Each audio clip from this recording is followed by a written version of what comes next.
কথা আছে 2 নম্বৰত আমি আজি ডিজিটেল জগতখনৰ লগত আমি সকলোৱে ফেৰ মাৰিম আৰু প্ৰত্যেকৰ হাতে এন্ড্ৰইড মোবাইল আছে আমি ব্যৱহাৰ কৰিব জানো এ টু জেড ব্যৱহাৰ কৰিবলৈ জানো আৰু প্ৰত্যেকৰ হাততে আমি কি একোখন সাৰ্টিফিকেট আছে কম্পিউটাৰৰ সাৰ্টিফিকেট আমি কম্পিউটাৰো জানো আমি যেটো নতুন জেনাৰেচন তেওঁলোকৰ লগত আমি প্ৰত্যাহ্বান হিচাপে আমি তেওঁলোকৰ লগত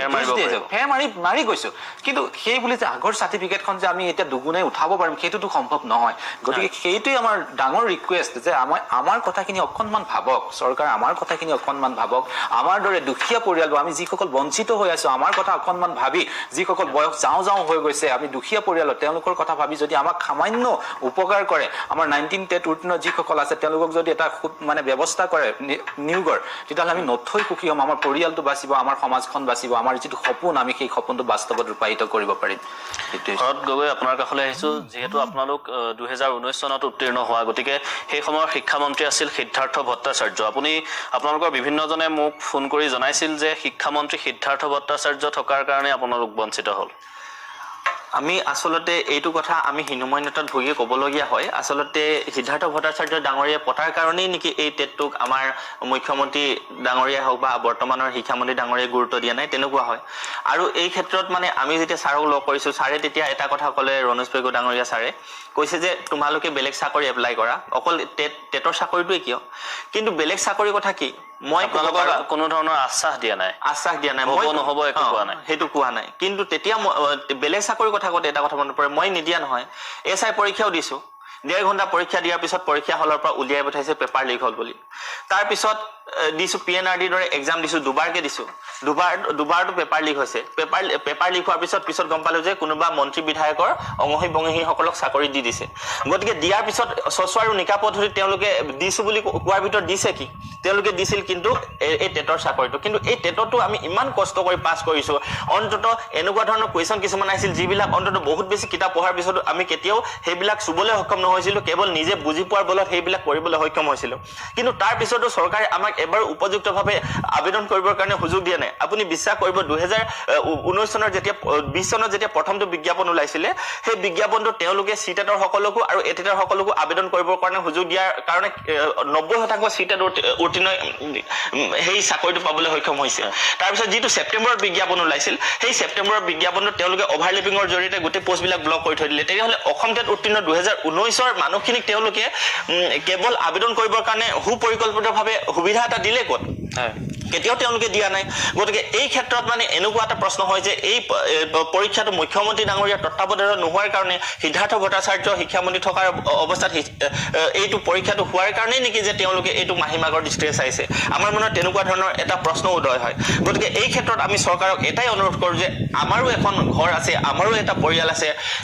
এবাৰ গুৱাহাটীত অহাৰ লগে লগে কোনোবা এটুকুৰা ঠাইত অহাৰ লগে লগে মুখ্যমন্ত্ৰী বা শিক্ষামন্ত্ৰীক লগ কৰিব আহিছো বুলি কোৱাৰ লগে লগে ঘৰৰ মানুহবিলাকে আমাক বহুত আশাৰে বাট চাই থাকে অন্তত কিবা এটা ভাল খবৰ লৈ আহিব কিন্তু ঘৰত গৈ সদায় এটা মুঠতে আশা আৰু হতাশাত ভোগা এটা মন লৈ গভীৰভাৱে সদায় উভতি যাব লাগে ঘৰত গৈ ঘৰৰ মানুহখিনিৰ আগত মুখখন দেখুৱাব নালাগে অন্তত আমাৰ কথাও তেওঁলোকে এবাৰ ভাবক আমি কিটো হীনমন্যতাত ভুগি আছো অন্তত যেতিয়াই হয়তো এই হীনমন্যতাটোৰে গৈ বিবেকে কাম নকৰা হ'ব আৰু বিবেক গৈ যেতিয়া আবেগত পাবগে হয়তো জীয়াই থকাৰ আৰু ইচ্ছাই নোহোৱা হ'ব আমি সম্পূৰ্ণৰূপে এজনকে ধ্বংস হৈ যাব লাগিব সেইকাৰণে মই শিক্ষামন্ত্ৰী ডাঙৰীয়াক আৰু মুখ্যমন্ত্ৰী ডাঙৰীয়াক অনুৰোধ কৰিছো আপোনালোকে অন্তত আমাৰ কথাবিলাক অকণমান গুৰুত্ব সহকাৰে লওক আমি টেট নাপাতিবলৈ কোৱা নাই আপোনালোকে সুযোগ দিয়ক কাৰণ হয়তো আপোনালোকে যেনেকৈ আগতে টেট দিয়া সকলোকে আকৌ এবাৰ টেট পাছ কৰিবৰ কাৰণে সুযোগ দিব বিচাৰিছে গতিকে আমাৰ কাৰণেও আপোনালোকে এটা সুযোগ দিয়ক অন্তত আমি যিসকল বঞ্চিত হৈ আছো সেই বঞ্চিতসকলক এবাৰ আপোনালোকে আমাক নিযুক্তিৰ ব্যৱস্থা কৰক আমি এইটো কোৱা নাই যে আমাক আপোনালোকে সম্পূৰ্ণ নিয়মীয়া শিক্ষকত নিযুক্তিৰ ব্যৱস্থা কৰক আমি নিযুক্তিটো যিকোনো প্ৰকাৰে আগতে তেওঁলোকৰ নজিৰ আছে যে তেওঁলোকে একে ৰাতিৰ ভিতৰতে মুঠতে 18000 20000 পৰ্যন্ত তেওঁলোকে চাকৰি দিয়াৰ এটা নজিৰ আছে হেয়া লাগিলে ঠিকা ভিত্তিকে হওক বা ষ্টেট পুলৰ আঁচনিৰ জৰিয়তে হওক আমি ক'ব বিচাৰিছো আমিতো সিমানখিনিও নাই বৰ্তমান আমি 12ৰ পৰা 14 বা 15000 ভিতৰত আছো আমাকো তেনেকুৱা এটা কিবা আঁচনিৰ জৰিয়তে দিয়ক অন্তত আমি এইটো নকওঁ যে অন্তত আমাক নিয়মীয়াই কৰিব লাগে আমাক অন্তত ঠিকা ভিত্তিক পদ হিচাপে হলেও আমাক নিযুক্তি দিয়াৰ ব্যৱস্থা কৰক যাতে আমিও সমাজৰ আগত মূৰ দাঙি ক'ব পাৰো যে হয় সঁচাকৈ টেট পাছ কৰিছিলো হয় আমি আলোচনা অব্যাহত ৰাখিম আপোনালোক যথেষ্ট আবেগিক বুজি পাইছো আপোনালোকৰ যথেষ্ট সমস্যাৰ সন্মুখীন হ'বলগীয়া হৈছে আমি আলোচনা অব্যাহত ৰাখিম তাৰ পূৰ্বে লৈছো কিছু সময় বিৰতি কণ্টেক্ট বিৰতিৰ পিছত পুনৰ স্বাগতম জনাইছোঁ মই শৰৎ গগৈ আপোনাৰ কাষলৈ আহিছোঁ আপোনালোকে কৈছে যে শিক্ষা বিভাগে শিক্ষামন্ত্ৰীয়ে বিভিন্ন সময়ত কয় যে টেট যেতিয়া অনুষ্ঠিত কৰা হয় হয়তো তেতিয়া পদ খালী হয় বাবে টেট অনুষ্ঠিত কৰা হয় আৰু 2019 চনতো পদ খালী হৈছিল সেইবাবে টেট অনুষ্ঠিত কৰা হৈছিল কিন্তু আপোনালোকক বঞ্চিত কৰাৰ মূল কাৰণ কি হ'ব পাৰে বা আপোনালোকক কি কাৰণে আপোনালোক বঞ্চিত হোৱাৰ হৈছে বুলি ভাবে কাৰ্তিক বঞ্চিত হোৱাটো যেতিয়া মানে প্ৰথম ৰণোজ পেগু ছাৰ যেতিয়া তেওঁ শিক্ষামন্ত্ৰী পদত আহি গৈছিলে তেতিয়া তেওঁ কৈছিলে যে যেতিয়া সাক্ষাৎকাৰ দিয়া হয় তেতিয়া কৈছিলে যে কি হয় আমি প্ৰথমতে প্ৰস্তুত কৰি ৰাখোঁ সেইটো আমাৰ সন্মানীয় মুখ্যমন্ত্ৰী ডাঙৰীয়াই কৈছিলে যে কোনো এটা বস্তু তেওঁলোকৰ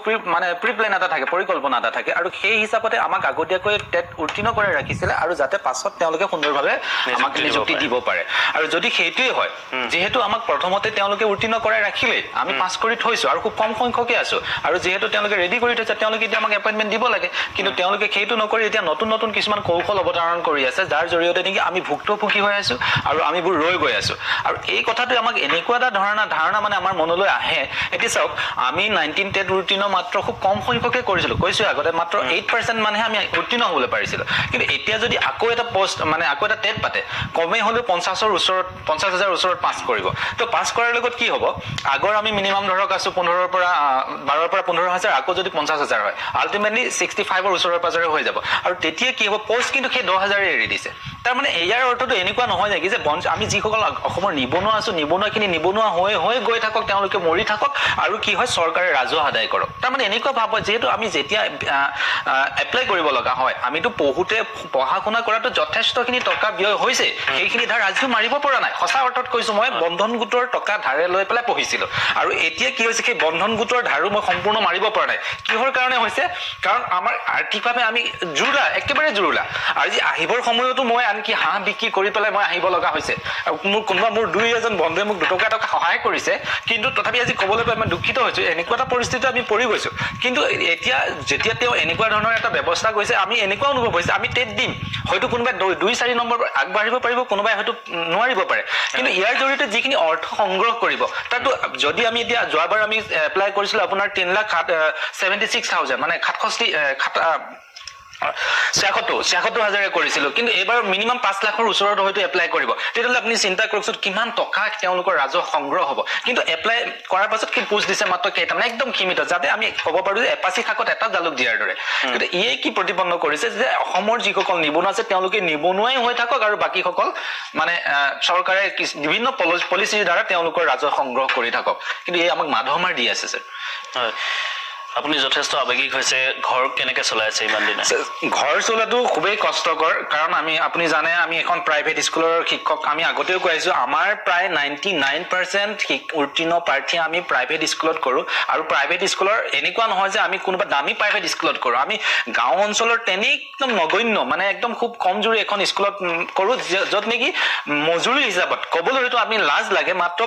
2,000 পৰা 3,000 ভিতৰত আমি এটা সামান্য মজুৰি লাভ কৰিবলৈ সক্ষম আৰু সেই টকাখিনি আমি কেনেকৈ সংসাৰখন চলাইছোঁ এবাৰ যদি তেওঁলোকে বিবেচনা কৰে তেতিয়াহ'লে নিশ্চয় তেওঁলোকে অনুভৱ কৰিব পাৰিব কাৰণ তেওঁলোকে গম পায় যে ভুক্তভোগী আমিবোৰ ভুক্তভোগী আজি হয়তো বহুত নতুন কেণ্ডিডেটে এনেকুৱা কৰিছে যে ভাবিছে যে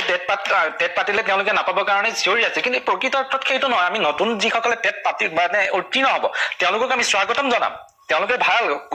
তেওঁলোকৰ ঠিকে আছে কিন্তু কোনসকলে পাব যিসকলে নেকি হাই কোৱালিফাইড তেওঁলোকে পোৱাৰ সম্ভাৱনা থাকিব আৰু বাকীসকল যিসকল মোৰ ধাৰণা মতে আজিৰ তাৰিখত যদি আকৌ এটা টেট পাতে যিসকল 80%ৰ তলত আছে তেওঁলোকে কোনো কাৰণত টেট চাকৰিত অৰ্থাৎ শিক্ষক হোৱাৰ যোগ্য নহয় আৰু তেতিয়া তেওঁলোকে কি কৰিব আমাৰ দ্বাৰা হীনমন্যতাত ভুগিব যে হয় সঁচা অৰ্থত তেওঁলোকে কৈছিলে এদিন মই এইটো ডাঠি দি ক'ব পাৰোঁ তেওঁলোকে এদিন যদি তেওঁলোকে কোনোবাই ভাবিছে নতুন কেণ্ডিডেটে যে তেওঁলোকে এনেই চিঞৰি আছে কিন্তু তেওঁলোকে এদিন অনুমান কৰিব হয় তেওঁ এটা সত্য কথা কৈ থৈ গৈছিলে কিয়নো আজি আমি ভুক্তভোগী সেই ভুক্তভোগী ফালৰ পৰা আমি কৈছোঁ আৰু আমাৰ সংসাৰখন চলোৱাত সেইটো এটা ডাঙৰ সমস্যা আৰু ইফালে আমাৰ বানপীড়িত অঞ্চল মোৰ ঘৰ লাহৰীঘাট সমষ্টিত হয়। গতিকে লাহৰীঘাট সমষ্টি আপোনালোকে জানে এটা বানপীড়িত এতিয়া বানপানী বহাৰ লগে লগে আমাৰ ওচৰৰ পথাৰ গোটেই ডুব গৈছে আমি যি এপৰা মাটি বা দুবিঘা মাটি খেতি কৰিবলৈ ওলাইছো সেইখিনি বানৰ কবলত যাওঁ আমি ঘৰখন চলাম ক'ৰ পৰা আৰু বেলেগ আগতেও কৈছে আমিতো বেলেগ এটা সংস্থাপনতো যাব নোৱাৰো কাৰণ ভয় হয় যদি মই এতিয়া কেৰেলালৈকে যদি যাম কিবা এটা কোম্পানীৰ কাম কৰিবলৈ যদি কয় যে 2 মাহৰ পাছত আকৌ এটা বিজ্ঞাপন দিব আপোনাৰ চাকৰিটো হৈ যোৱাৰ সম্ভাৱনা আকৌ গুচি আহিব লাগিব আৰু নতুন এখন স্কুলতো আমাক নলয় কাৰণ 6 মাহৰ পাছত যদি আমি ইয়াৰ পৰা ওলাই গুচি যাওঁ গতিকে এনেকুৱা এটা দুমুজাত পৰিছো আমি আৰ্থিক সংকটত আজি তাৰিখত যদি আপুনি মোক কয় যে দিয়াছে মোক 500 টকা এটা ধাৰে লৈ দিয়া 500 টকা নহয় মই হয়তো 50 টকা আপোনাক ধাৰে দিব নোৱাৰো পৰঞ্চ মই আনৰ পৰা টানি আজৰি ল'ব লগা অৱস্থা এনেকুৱা এটা কণ্ডিশ্যনত আমি জীয়াই আছো বৰ্তমান মই বুলিয়ে নহয় আমাৰ প্ৰায় 90% মানুহেই তেনেকুৱা ধৰণৰ এটা পৰিস্থিতি আমি জীয়াই থাকিব লগা হৈছে শৰৎ গগৈ আপুনিও যিহেতু যথেষ্ট আৱেগিক হোৱা দেখিবলৈ পোৱা গৈছিলে আপুনিও যথেষ্ট সমস্যাৰ মাজৰে এই সময়খিনি পাৰ কৰিছে গতিকে কিদৰে সময়খিনি পাৰ কৰিছে বা কেনেকৈ ঘৰ চলাইছে আপুনি প্ৰথম কথাটো জীৱনে এনেকুৱা এটা পৰ্যায়ত আনি পেলাই থিয় কৰাই দিব বুলি কেতিয়াও ভবা নাছিলো আৰু নিজকে যে এনেকুৱা এটা প্লেটফৰ্মত আহি আজি চিঞৰি নিজৰ প্ৰাপ্য বা অধিকাৰ বিচাৰিব লাগিব সেই কথাটো কেতিয়াও ভবা নাছিলো মই আহিছো তিনিচুকীয়াৰ হদিয়াৰ একেবাৰে অৰুণাচল বৰ্ডাৰ বুলি কয় সেই বৰ্ডাৰৰ ঠাইৰ পৰা আহিছো আৰু আমাৰ সম্পূৰ্ণ গাঁও এতিয়াও মানুহবিলাকে অন্ধবিশ্বাস কুসংস্কাৰৰ মাজতে জীৱন জীয়াই থাকে তেনেকুৱা ক্ষেত্ৰত ফাৰ্ষ্ট গ্ৰেজুৱেট হৈ গাঁৱৰ পৰা ওলাইছিলো আৰু ফাৰ্ষ্ট গ্ৰেজুৱেট হৈ ওলোৱাৰ পিছত এতিয়া মুঠতে টেট পাছ কৰিলো বুলি সকলোৱে জানে টেট পাছ কৰাৰ পিছত এতিয়া চাকৰিৰ পৰা বঞ্চিত হৈ আছে মানুহবিলাকে প্ৰশ্ন উত্থাপন কৰে যে তই সঁচাকৈ টেট পাছ কৰিছিলি নে তই সঁচাকৈ টেট পাছ কৰিছিলি নে মিছাকৈ কৰিছিলি কাৰণ লগৰবিলাকৰ চাকৰি হৈ আছে তোৰ হোৱা নাই কিন্তু তেতিয়া আমি গম পাওঁ প্ৰকৃততে আমাৰ কি হৈ আছে বা আমি কিয় চাকৰি পাবৰ কাৰণে সক্ষম হোৱা নাই সেই কথাটো গাঁৱৰ মানুহবিলাকে নাজানে তেতিয়া এনেকুৱা লাগে যেন টেটৰ চাৰ্টিফিকেটখন কৰবাত গৈ জ্বলাই দিম সম্পূৰ্ণ যেন নিজকে সম্পূৰ্ণ আত্মজাহ দি কৰবাত নাইকিয়া কৰি দিম তেনেকুৱা ধৰণৰ অনুভৱ হয় সেই কাৰণে মুঠতে এটা কথা আৰু ঘৰ চলোৱাৰ ক্ষেত্ৰত যিবিলাক ব্যক্তিগত বিদ্যালয়ত কৰি আছো বৰ্তমান সেই ব্যক্তিগত বিদ্যালয়ত বৰ্তমান স্কুল কাৰণ কোভিড পৰিস্থিতিৰ কাৰণে স্কুল বন্ধ হোৱাৰ কাৰণে তেওঁলোকে আমাক দৰমহা দিব নোৱাৰে গতিকে এনেকুৱা ক্ষেত্ৰত গাঁওখনৰ পৰা কৰবাত হাজিৰা কাম এটা কৰিব যাবৰ কাৰণে যথেষ্ট অসুবিধা হয় বা নাপাওঁ কিন্তু এটা কথা ঘৰত কেৱল ধান চাউল কিনা থকাৰ কাৰণে যে কেৱল নিমখ ভাত খায়ো যে দিন পাৰ কৰিছো সেই কথাটো নিজে ক'ব পাৰো সেই কথাটো অন্তত আমাৰ বৰমূৰীয়াসকলে কেতিয়াও আমাৰ দুখ দুৰ্দশাৰ কথা বুজি নাপাব যেতিয়া আমাৰ নিচিনা পৰিৱেশ পৰিস্থিতিত তেওঁলোকে এদিন পৰিলেহেঁতেন তেওঁলোকে তেতিয়াহে বুজিলেহেঁতেন যে প্ৰকৃততে আচলতে আমি কোৱা কথাবিলাক সঁচা নে মিছা আৰু আমি কৰা দাবীবিলাক সাধাৰণ দাবী হয় নে নহয় কাৰণ আমি নিজৰ অধিকাৰটো বিচাৰিছো আমি নিজৰ প্ৰাপ্যটো বিচাৰিছো যদিও প্ৰকৃততে যদি শিক্ষক নিযুক্তি দিবৰ কাৰণেই যদি টেট পাছ কৰোৱা হয় তেতিয়াহ'লে যেতিয়া তেওঁলোকক শিক্ষকৰ প্ৰয়োজন হয় তেতিয়া যদি তেওঁলোকে টেট পাতে বা শিক্ষকৰ পদবিলাক পূৰণ কৰিবৰ কাৰণে তেওঁলোকে যদি টেট পাতে তেতিয়াহ'লে আমি কিয় বঞ্চিত হ'বলগীয়া হৈছে তেওঁলোকেতো বাৰে বাৰে কৈ থাকে যে আমাৰ বেছি সংখ্যক পদ শিক্ষা বিভাগতেই ওলাব তাৰ পিছত তেওঁলোকে এতিয়ালৈকে কিয় শিক্ষা বিভাগত অন্তত আমি পাছ কৰা সকলোকো নিযুক্তি দিবৰ কাৰণে সক্ষম 28000 পদ আছে যিহেতু 28000 আপোনালোকৰ 12 পৰা 15000 আছে আপোনালোকক নিযুক্তি দিব পাৰে 28000 কৈছে স্যাৰ আপুনি এটা কথা গম পাব এতিয়া যেতিয়া চৰকাৰে নিযুক্তি দিবৰ কাৰণে বাৰে বাৰে গৈ থাকিব সেই 28000 পৰা 26000 তাৰপিছত 24000 কালি পৰখিতো দেখিছো 17000 মান পদহে হৈছেগে সম্ভৱত গৈ কিয় গতিকে সেইখিনি ক'ত কেনেদৰে নাইকিয়া হৈ যায় সেইখিনি মাছ বাটতে নাইকিয়া হৈ আহি থাকে সেই কথাটো ক'ব নোৱাৰো সেইটো কিয় নাইকিয়া হৈছে ঘোষণা কৰে এটা এতিয়া হাই স্কুলৰ পদ তেওঁলোকে 12000 কিমান বুলি কৈছিল হাই স্কুল আৰু হাই সেকেন্ডাৰী মিলাই কালি পৰখি দেখা পাইছো 5000 পদতহে নে 6000 পদতহে তেওঁলোকে নিযুক্তি দিব বুলি কোৱা শুনিছো এটা বিজ্ঞাপনতহে ক'ব পৰা যাব যে 10000 পদৰ ভিতৰত আচলতে 10000 পদৰ ভিতৰত 10000 এলপিএমইৰ কাৰণে তেওঁলোকে খুলিবনে আৰু কমাই দিব সেই কথাটো এইমতে কিছুদিন পূৰ্বে যেহেতু 1 লাখ নিযুক্তিৰ কথা কোৱা হৈছিল 1,43,000 নে তেনেকুৱা ধৰণৰ সেই নিযুক্তিৰ ক্ষেত্ৰত প্ৰতিটো বিভাগত কিমান পদ খালী আছে সেই সন্দৰ্ভত এক জাননী ওলাইছিলে তাত 28200 নে 162টা পদ ওলাইছে বুলি কৈছিলে হয় স্যাৰ ওলাব পাৰে তেওঁলোকে কাগজে পত্ৰৰ হিচাপ দিবৰ কাৰণে আপোনাক নকয় যে 2020 চনত দুবাৰকৈ নিযুক্তি দিব বুলি কৈছে কাগজে পত্ৰৰ তেওঁলোকে মোটা অংকৰ নিযুক্তি এটা দেখুৱাইছে কিন্তু প্ৰকৃততে কিমান সংখ্যক নিযুক্তি পাইছে আমি হেয়া বুজিবলৈ বাকি নাই এতিয়া এছএছএ যিটো মানে কন্টেক্সুৱেলৰ কথা এছএছএ যিখিনি সৰ্বশিক্ষা অভিযানৰ তাত 3000 কিমান পোষ্ট খুলিছিল তাৰ ভিতৰত কেৱল 500তকৈ কম সংখ্যক লোকেহে তাত আবেদন মানে জয়েন কৰিছে তেওঁলোকে নিযুক্তি পত্ৰলৈ জয়েন কৰিছে গতিকে এনেকুৱা বহুত নজিৰ আছে কাগজে পত্ৰৰ মোটা অংকৰ এটা দেখুৱা হয় নিযুক্তি কিন্তু হেকত গৈ পেলাই যে সেই নিযুক্তি একেবাৰে যে 50% যে নহয়গে এইটো সঁচা কথা আৰু এই কথাটো আপোনালোকে আগৰ তথ্যবিলাক যদি লুটিয়াইছে আপোনালোকে নিজেই গম পাব এই কথাবিলাক কাৰ্তিক বৰদলৈ আপুনি কি ক'ব বিচাৰিব এই যিখন আপোনালোকৰ এপইণ্টমেণ্ট লেটাৰ বা টেটৰ যি মাৰ্কশ্বিট সেই মাৰ্কশ্বিটখন এতিয়া আপোনালোকৰ এক প্ৰকাৰ কাল হৈ গৈছে নেকি? ছাৰ এইটো বৰ দুখৰ বিষয়। আমি প্ৰথমতে বৰ সপোন দেখিছিলোঁ, সপোন দেখি ভাবিছিলোঁ যে এইখন আমাৰ কাৰণে এটা মানে জীৱিকাৰ এটা উপায় হ'ব আৰু বৰ আগ্ৰহেৰে আমি সেইখিনি তেনেকৈ আগবাঢ়ি গৈছিলোঁ। কিন্তু এতিয়া যিটো দেখিছোঁ আমাৰ কাৰণে টেট চাৰ্টিফিকেটখন সম্পূৰ্ণৰূপে এটা কাললৈ ৰূপান্তৰিত হৈছে। তাৰ মেইন কথাখিনি আপোনাক মই আগতেও কৈছোঁৱে যে আমি জীয়াই থকাত এতিয়া মানে এনেকুৱা হীনমন্যতা। চাওক এটা কথা আমি সকলো আৰু সচৰাচৰ আমি শিক্ষক হোৱাৰ, মই নকওঁ যে মই এজন শিক্ষক হোৱাৰ যোগ্য, মই এইটো ধৃষ্টতা নাই বাৰু কোৱাৰ, কিন্তু তথাপি মোৰ সৰুৰে পৰা এটা সপোন আছিলে মই কোনো হাই ৰেংকৰ অফিচাৰ নহওঁ, কোনো ডাক্তৰ উকিলো হ'ব নোৱাৰোঁ, মোৰ সেইখিনি ক্ৰেডিট নাই, কিন্তু এজন যে শিক্ষক হ'ব পাৰে, মোৰ যে এটা সমাজৰ লগত চলা ফুৰা কৰা বা মোৰ নৈতিক যিখিনি দায়িত্ব সেইখিনি যে মোৰ আছে, মই কিন্তু সেইটো কনফিডেণ্টলি মই ক'ব পাৰোঁ যে মোৰ সেইখিনি যোগ্যতা আছে এজন শিক্ষক হোৱাৰ যিখিনি মানে প্ৰয়োজন। আৰু সেইটো হিচাপতে জীৱনটো আগুৱাই লৈ গৈছিলোঁ আৰু সপোন দেখাৰ মতে টেটু দিছোঁ, তেনেকৈ পাছো কৰিলোঁ। কিন্তু এতিয়া যেতিয়া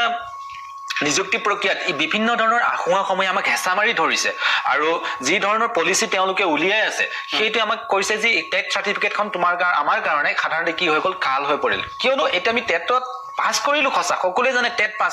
কিন্তু আমি তাৰ পৰা যদি চাকৰিয়ে নাপাওঁ, যদি আমি আমাৰ জীৱনটো চলাই নিয়াৰ যদি কোনো ধৰণৰ এটা সুযোগ নাপাওঁ, গতিকে ই আমাৰ কাললৈ ৰূপান্তৰ। আৰু অন্য হাতেদি কৈছোৱে যে আমি ক'তো চাকৰি এটা কৰিবলৈ নোৱাৰোঁ, তাৰমানে চাকৰি নহয়, যিটো আমি ব্যক্তিগতভাৱে যদি কিবা এটা কৰিবলৈ যাওঁ আমি ক'তো কৰিব নোৱাৰোঁ। আৰু এনেকুৱাও নহয় যে আমি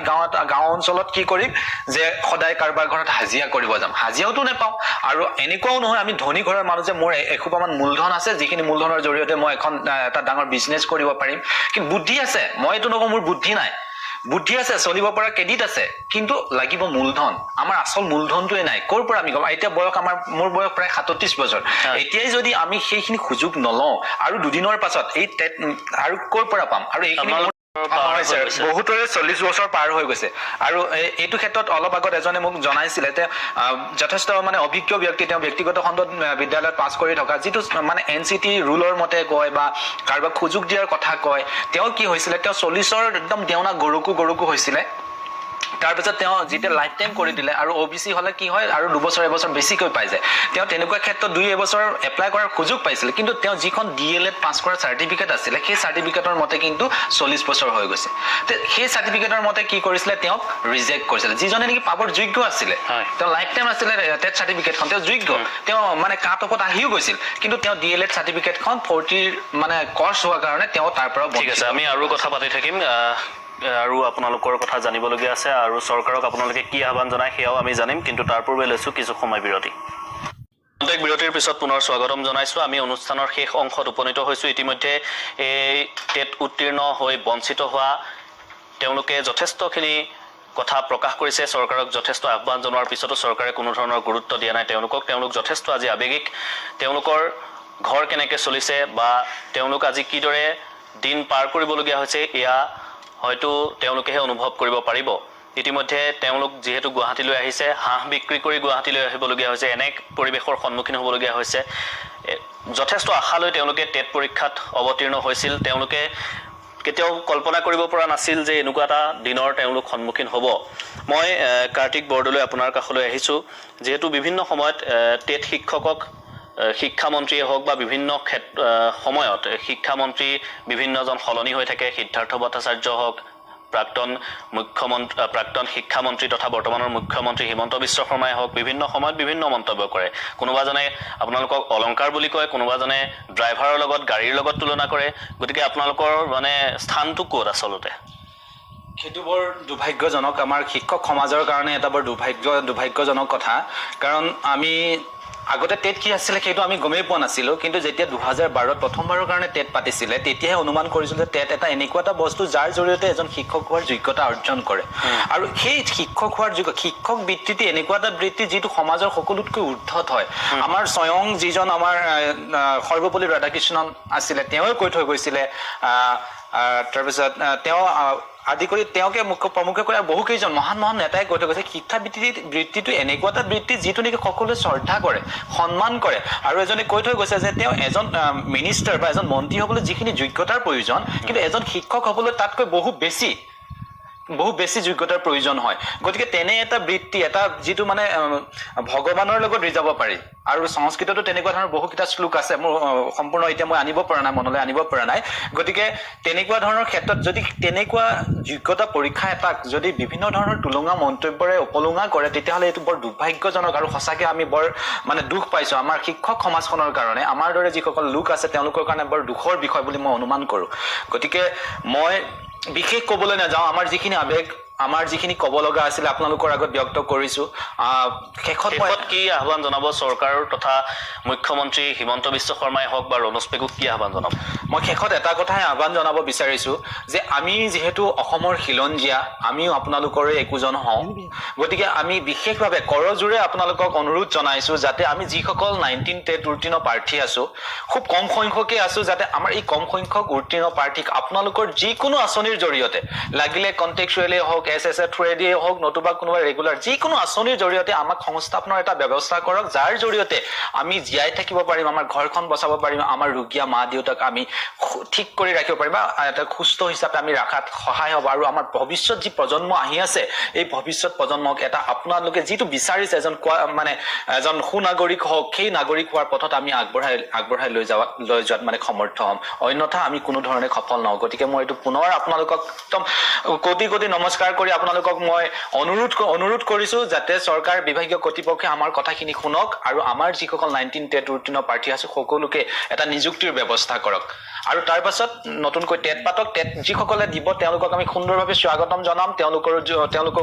তেওঁলোকক আমি সদায় আদৰণি জনাম মোৰ ক'ব লগা ইমানেই মই শৰৎ গগৈ আপোনাৰ কাষলৈ আহিছোঁ ইচ্ছা কৰিলে চৰকাৰে হয়তো আপোনালোকক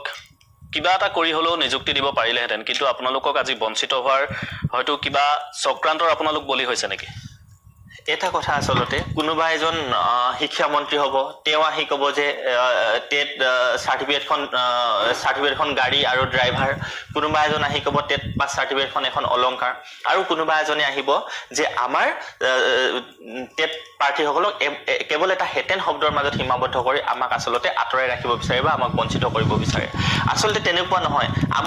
আমি চৰকাৰক সদায় অনুৰোধ কৰোঁ আৰু এতিয়াও অনুৰোধ কৰোঁ আমি চৰকাৰৰ বিৰুদ্ধে কেতিয়াও যাব বিচৰা নাই আৰু আমি কেতিয়াও ধৰ্ণা প্ৰতিবাদৰ নিচিনা কাৰ্যসূচী ল'ব বিচৰা নাই বা আমি নলওঁ কেৱল চৰকাৰে আমাৰ কথাখিনি বুজক আৰু টেট উত্তীৰ্ণ 2019 বঞ্চিত যিসকল আছে সেইসকলৰ কথাখিনি এবাৰ ভাবক আৰু চৰকাৰে ভাবি আমাক চৰকাৰে এটা সুযোগ দিয়ক যে আমিও শিক্ষক হিচাপে সমাজৰ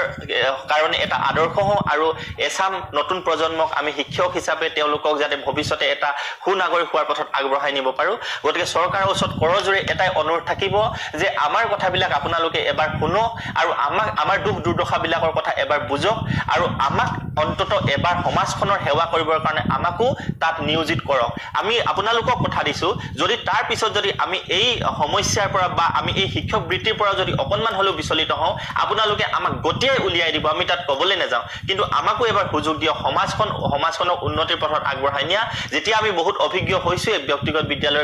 বিদ্যালয়বিলাকত কৰি গতিকে শেষত চৰকাৰক কাটৰ আহ্বান জনাম আৰু অনুৰোধ জনাম যে আমাৰ কথাবিলাকো যাতে আপোনালোকে এবাৰ শুনে আৰু বুজে তাকে মই শেষত অনুৰোধ কৰিব বিচাৰিম চৰকাৰক হয় বহুত ধন্যবাদ আপোনালোকক ইমানখিনি সময় আমাক দিয়াৰ বাবে আমি আশা কৰিম চৰকাৰে আপোনালোকৰ এই আহ্বান বা এই যি অনুৰোধ পূৰণ কৰাৰ চেষ্টা কৰিব যিহেতু ছেপ্টেম্বৰ মাহত হয়তো বিজ্ঞাপন প্ৰকাশ হ'ব বা আবেদনৰ বাবে বিজ্ঞাপন প্ৰকাশ হ'ব আৰু প্ৰায় 28,000 টেট উত্তীৰ্ণৰ যি প্ৰায় 28,000 নহয় ক্ষমা কৰিব 12,000 অধিক টেট উত্তীৰ্ণ যিসকল আছে তেওঁলোক যিসকল বঞ্চিত সেই বঞ্চিতসকলক চাকৰিত দি চৰকাৰে তেওঁলোকৰ সমস্যা দূৰ কৰিব আমি আশা কৰিম আমাৰ অনুষ্ঠানৰ পিছত চৰকাৰে এক গুৰুত্বপূৰ্ণ সিদ্ধান্ত লৈ এইসকল বঞ্চিতক এক নতুন দিশত আগুৱাই নিয়াৰ চেষ্টা কৰিব অনুষ্ঠানৰ পৰা বিদায় লৈছোঁ চাই থাকিব DY 365